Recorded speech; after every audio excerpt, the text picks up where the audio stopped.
早兩日見到有兩條友喺深水埗路場外面拗到面紅耳赤，究竟水冷定風冷好？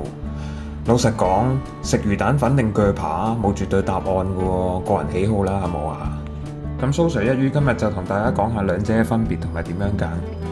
風冷呢，就茶餐廳之選，平襟用，簡單粗暴，冇水喉冇水管嘅，多嚿魚就多嚿魚，呢度呢係唔會漏水嘅。風扇壞咗我換個把，個金屬部件本體嘅，你留俾你個孫都仲用得啊。不過呢，佢有時就會好大個，然後細機箱呢會定 RAM。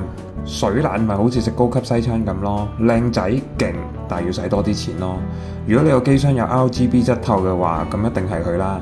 再加上如果你係用 i9 Ryzen 9嗰啲話，高階360水冷係必須嘅。但係弱點呢就係貴，個泵會老化，有機會漏水嘅。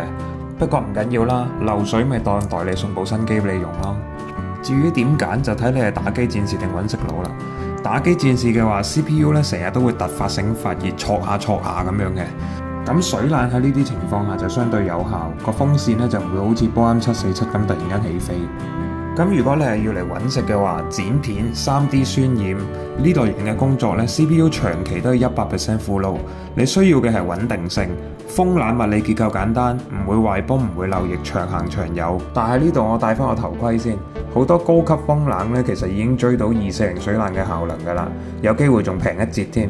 咁你哋自己揀啦。最後我想問下大家係用緊風冷定水冷呢？留言 show 下你部機啲相啊，順便 tag 下你身邊嗰個用 i7、i9 但係用緊原裝散熱器嘅勇者啊！